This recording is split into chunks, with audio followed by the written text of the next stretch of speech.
और आप अहबाब इस बात से आगाह हैं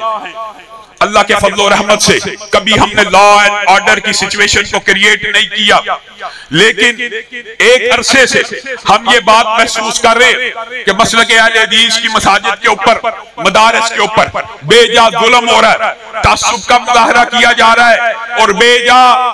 दूसरे फरीक की हमायत की जा रही है। ये बात दुरुस्त है, सिद्के दिल से समझते हैं कि DIG ऑपरेशन कामरान फैसल ने 29 अफ्तारियां फील्ड में की, SP ने फील्ड में अफ्तारियां की हैं, लाहौर के अंदर शहरियों को तहफ्फुज का एहसास दिलवाया है, लेकिन लॉ एंड ऑर्डर की जिम्मेदारी भी तो इन्हीं की है, फिरका वरीयत को भी तो इन्होंने कंट्रोल करना है। मस्जिद उमर बिन खत्ताब का केस एक अरसे से जारी है, वहां पे पथराव हुआ, पर्चा दर्ज न हुआ, चंद लोगों ने उनको गिरफ्तार करवाने के लिए एहतजाज किया, उन एहतजाज करने वालों के ऊपर पर्चा काट दिया गया। हमने इनके मुज़ाकरात के ऊपर हर मुतालबे को माना, जो ये लिख देते हैं उसके ऊपर हम एग्री होते हैं, कुछ दिन बाद वो दूसरा फरीक उसमें एक जुमला तब्दील कर लाता है, और बजाय ये कि ये पुलिस इंतजामिया हमारा साथ दे के वो अपनी बात से फिर गए,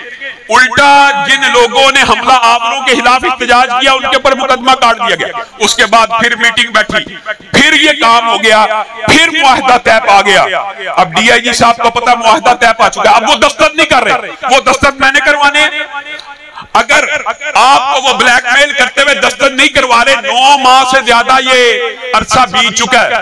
अब आपके पास टिक है, आपके पास कानून है कि उनसे या तो इस कानून के ऊपर अमल दरामद करवाएं। हम तो फिर भी जो चीज हम नहीं मानते थे, आपने कहा आप मान जाएं, आप पीछे हो जाएं, आप इसको मदरसे के तौर पे पहले चला लें, मंजिलें बना लें, हम मान गए, उसके ऊपर दस्तखत नहीं करवा रहे, उसके ऊपर दस्तखत करवाना मेरी जिम्मेदारी है। तो हमने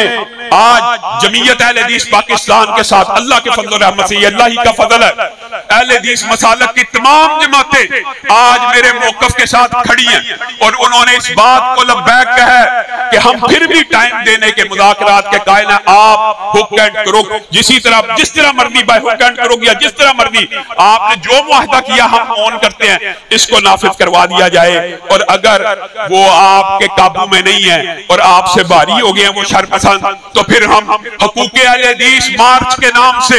18 अप्रैल आखिरी डेट है, 18 अप्रैल के जुम्मे को लाहौर की हर अहले हदीस मस्जिद से काफिला निकलेगा, रायबंड रोड के ऊपर आएगा और पूरी रायबंड रोड के ऊपर धरना देगा, 2 घंटे का देगा, 3 घंटे का देगा। अगर हमारे मुतालबात को ना माना गया तो फिर हम हर जुम्मे यहां से धरना देंगे, रायबंड रोड को बंद किया जाएगा ताकि हुक्मरान और वजीर आला को भी ये पैगाम पहुंचे कि अहले हदीस के हकूक की हक तलफी हो रही है। ये अहले हदीस एक अरसे से महसूस कर रहे हैं कि हमारे हकूक को सलब किया जा रहा है। हकूक हमेशा मांगने से मांग रहे, 8-9 महीने से मांग रहे, नहीं मिलते तो हकूक के लिए आपको उठना पड़ेगा। आज आप सिर्फ जितने यहाँ पे बैठे ये 10,000 से ज्यादा लोग अल्लाह की कसम अकेले रायबंड रोड के ऊपर अगर आ जाए तो अहले हदीस की लाहौर की तमाम मसाजिद के मसले हल हो सकते हैं। आप आने के लिए तैयार है? हाथ उठाकर वादा करें, तमाम साथी आने के लिए तैयार है। और इस इख्तिजाज में सिर्फ जमीयत अहले हदीस नहीं होगी, इस इख्तिजाज में मरकजी जमीयत अहले हदीस, जमात अहले हदीस, जमात गुरबा, कुरान और सुन्नत मूवमेंट, तमाम अहले हदीस जमातें आज ईद के इज्तिमात में 18 अप्रैल के जुम्मे का ऐलान कर रही हैं। और हमारा DIG साहब से यह मुतालबा है, दर्दमंदाना आजदाना एहतराम के साथ कि जो फैसला आपके ऑफिस में हुआ हम उसको ऑन करते हैं, लेकिन पूरा रमजान भी गुजर गया, उन्होंने अभी तक दस्तखत नहीं किए, तो आप अपने फैसले की इंप्लीमेंटेशन करवाएं। अल्लाह रब्बुल इज्जत जो कहा गया, जो सुना गया, उसको समझने की तौफीक इनायत फरमाए।